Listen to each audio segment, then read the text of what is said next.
Good morning to all. Aparajita के almost सभी colour खिलने लगे हैं एक एक करके, और आने वाले सीज़न में ये आपके गार्डन में बहुत ही खूबसूरत कलर ऐड कर सकते हैं। तो नहीं लगाया है तो अभी भी बीज से लगा लीजिएगा, इजीली लग जाता है। तो देखिए वाइट खिल गया है, आज पहला फूल खिला है वाइट सिंगल का।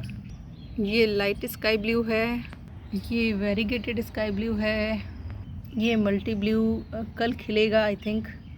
ये डार्क ब्लू है, पिंक खिल चुका है, और पर्पल का सिंगल का और पर्पल का डबल का मल्टी का वेट है अभी मुझे। और देखिए बहुत सारे लोग हैं जिनके मेरे पास सवाल आ रहे हैं कि मैम हमारे पत्ते कौन खा रहा है, हमें पता नहीं चल रहा। तो देखिए ये है मॉथ, और इस टाइम पर ये आपके गार्डन में खूब उड़ रही होंगी। तितली जैसी होती है छोटी सी, अलग अलग टेक्सचर की, अलग अलग साइज़ की। ये जो होती हैं अपने अगेन वही एग लेइंग करती हैं पत्तों के, और इनके लार्वा बनते हैं और वो आपके सारे पत्ते चट कर जाते हैं, आपको पता भी नहीं चलता है। तो इसके लिए मैंने आपको एक शेयर किया था मिट्टी का स्प्रे। तो वो आप अगर हफ्ते में या 15 दिन में एक बार करते हैं ना तो ये आएंगी नहीं। अब जैसे देखिए कहाँ घुस कर बैठी है ये अंदर ना, लेकिन मैं देख रही हूँ काफ़ी, जिस दिन मैंने मिट्टी का स्प्रे किया उसके बाद काफ़ी कम हो गई है। नहीं तो कम से कम 50 ये मॉथ मेरे को मेरे गार्डन में नज़र आ रही थी। और कॉलियस तो ऑलमोस्ट खाना ऐसे शुरू कर दिया था, रोज़ पत्ते गायब दिखते थे, बट अभी सही हैं सारे। तो आप मिट्टी का स्प्रे कर सकते हैं, वो पोषण भी देगा और आपके पौधों का बचाव भी करेगा।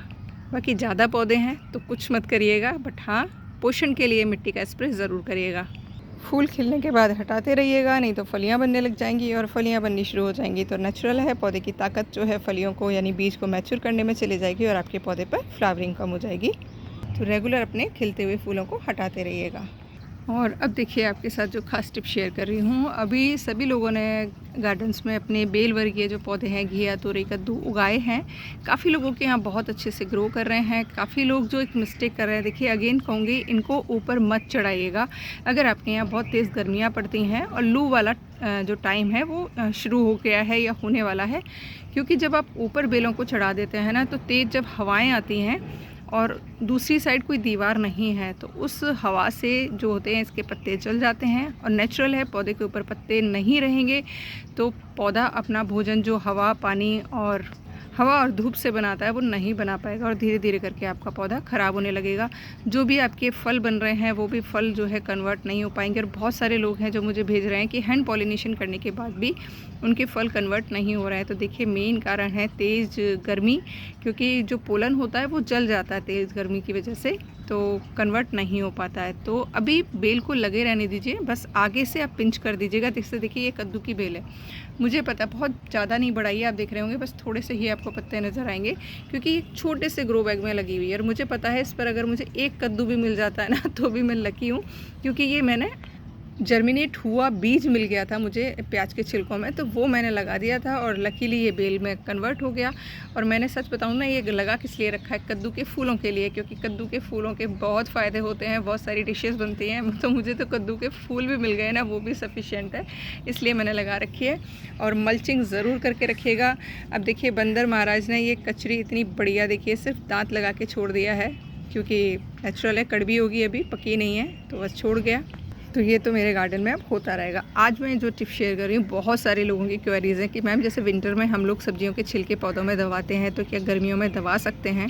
तो देखिए मैं कभी भी किसी भी चीज़ के लिए हाँ जब तक नहीं करती तब तक मैं खुद करके नहीं देख लेती। ये कद्दू की जो बेल है इसके मैंने सबसे पहले दबाया था इधर की साइड। देखिए कद्दू का जो तना है वो देख पा रहे होंगे आप, यहाँ से स्टार्ट है, देख रहे हैं आप। तो मैंने इतनी दूरी पर यानी रिम की साइड में एक सब्जी का जो छिलका था वो दबाया, मतलब एक बार। और सेकंड जो बैच में मैंने दबाया वो देखिए मैंने अभी जो मटकी हटाई है उसके नीचे दबाया था। ये भी तने से काफ़ी दूर है, बहुत ज़्यादा नहीं, मतलब तकरीबन कैसे बताऊँ मैं, ये जो छिलका है ना इतना ही मैंने दबाया था दोनों बार। और छिलके में थे प्याज के छिलके, सब्जी के छिलके थे, जैसे इसमें देख रहे हैं आप, खीरा है, टमाटर है, प्याज है और ये ग्वारफली है।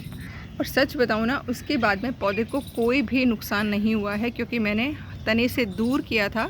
और हीट अगर जनरेट भी हुई होगी ना तो साइड से, क्योंकि आपको पता है जो इसमें से गैसेस निकलती हैं वो ऊपर की साइड निकलती हैं, तो मैंने जड़ों से, तने से काफ़ी दूर ये चीज़ की थी और मिट्टी में मिलकर वो फटाफट से डिकम्पोजिशन स्टार्ट भी हो गया और पौधे को किसी भी तरीके का नुकसान नहीं हुआ। तो अगर आप सब्जियों के छिलके दबाना चाहते हैं तो एक चीज़ ध्यान रखिएगा, पौधे से बहुत दूर दबाइएगा अगर आपके पास ग्रो बैग्स हैं तो।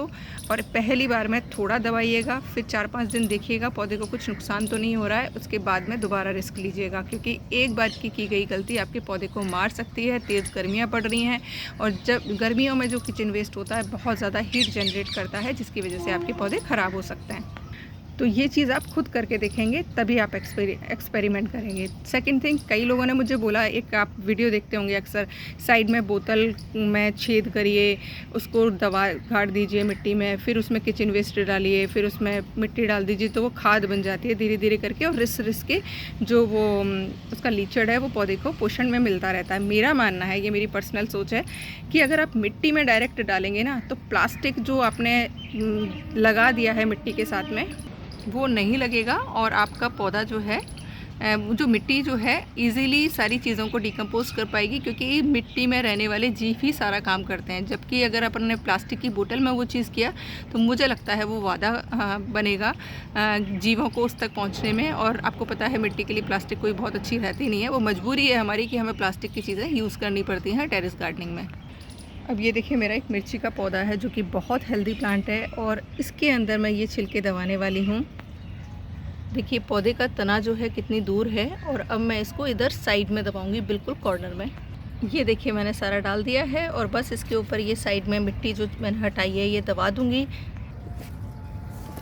सारी मिट्टी इस पर दबा दीजिएगा और उसके बाद अपनी रख दिया ये मटकी जो कि ड्रिप इरिगेशन वाला काम करती है। बस इस पौधे को पोषण मिलता रहेगा और मुझे ऊपर से कोई ऐसा बहुत ज़्यादा खाद देने की ज़रूरत नहीं पड़ेगी। तो ये ट्रिक आप अपना सकते हैं, लेकिन अगेन एक पौधे में करके देखिएगा, तने से दूर करिएगा और उसमें अगर आपको लगता है कि पौधे को कोई नुकसान नहीं हुआ है तो ही ये चांस लीजिएगा, नहीं तो मत करिएगा।